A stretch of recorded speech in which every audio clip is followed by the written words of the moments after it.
La historia de Daniel Camargo, el violador y asesino serial colombiano que aterrorizó a Ecuador. Convencía a sus víctimas hablándoles de religión, luego abusaba de ellas y las mataba. Cometió sus crímenes entre 1974 y 1990. Daniel nació en La Mesa, Cundinamarca, en los Andes colombianos. El 22 de enero de 1930, durante su vida violó y mató a más de un centenar de niñas y adolescentes. Inició sus crímenes en Colombia, pero en su huida para escapar de la justicia, llegó a Ecuador y se llevó la vida de 150 adolescentes, aunque solo reconoció 71 de los casos. Un mayor de policía en servicio pasivo, que en ese entonces era agente del Servicio de Investigación Criminal de Pichincha y que prefirió mantener el anonimato, cuenta que el 26 de febrero de 1986, los miembros de la policía detuvieron a Camargo en Quito, en la Avenida de los Granados, una calle ubicada en el centro norte de la ciudad. Dos policías uniformados lo vieron a Camargo caminando por la avenida. Camargo, que según cuenta el mayor poco antes de su captura, había cometido uno de sus crímenes. Vio a los policías y empezó a ponerse nervioso. Cuando Camargo intentó escapar, los policías lo persiguieron y lograron capturarlo. El mayor fue el encargado de interrogarlo y, para que Camargo confesara, lo amenazó diciendo: «Esos negros te van a hacer lo que tú hacías con las niñas», haciendo referencia a la ley de la cárcel, una expresión que se utiliza en Ecuador para referirse a que los violadores luego corren la misma suerte en la prisión. Según cuenta el ex policía, le habría rogado que no lo envíe a ese destino a cambio de contar toda la verdad. Él a las chiquitas las engañaba mostrándoles la Biblia. Les decía: «Quiero que entiendas que soy una persona sana, tranquila», explica el mayor al describir cómo Camargo atrapaba a sus víctimas. En su discurso, Camargo les pedía a las niñas que lo acompañen al lugar donde supuestamente iban a construir una iglesia. Cuando las pequeñas accedían, las llevaba a algún sitio donde podía violarlas y asesinarlas.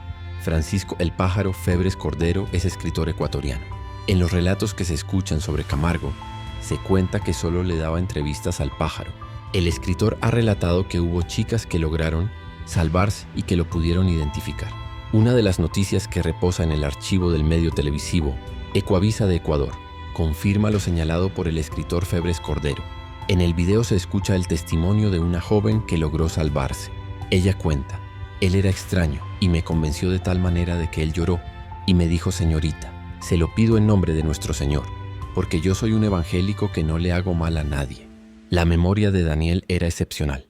Febres Cordero relata que a veces las madres de las niñas se resistían a creer que sus hijas habían sido violentadas y asesinadas por Daniel, pero el criminal les daba detalles increíbles. Por ejemplo, les decía si la víctima tenía alguna marca en el cuerpo como un lunar o les mostraba alguna prenda o accesorio, como unos aretes. Como fetichista cogía ciertos elementos de las chicas, cuenta Febres Cordero. El mayor de policía también confirma lo anterior. De las chicas violadas en el Ecuador se sabía los nombres. Las páginas de los periódicos de la época estaban llenas de anuncios de las niñas desaparecidas. En una entrevista realizada en 2014, el periodista Alfonso Espinosa de los Monteros explicó que los padres y madres de familia buscaron por todos los medios las formas de proteger a sus hijas.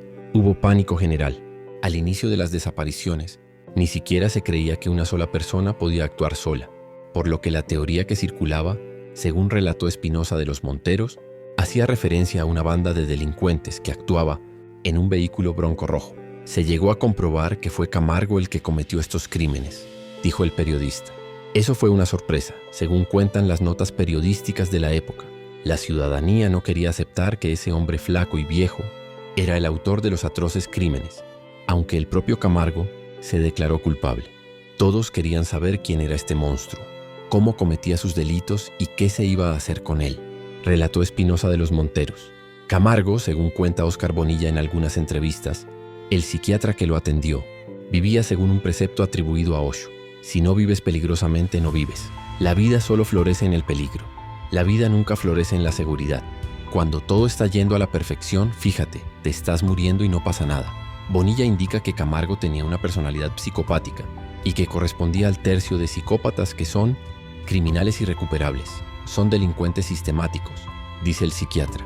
De acuerdo a quienes conocieron a Camargo, este cometía sus delitos porque tuvo una niñez traumática. La madrastra de Daniel lo obligaba a vestir como una niña para ir a la escuela.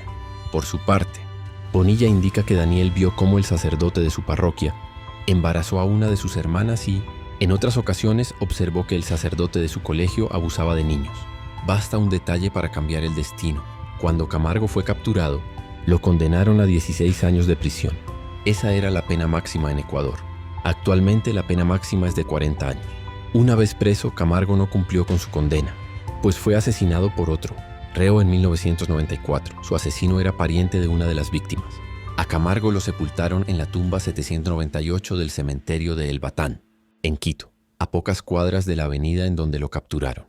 Actualmente sus restos yacen en una fosa común,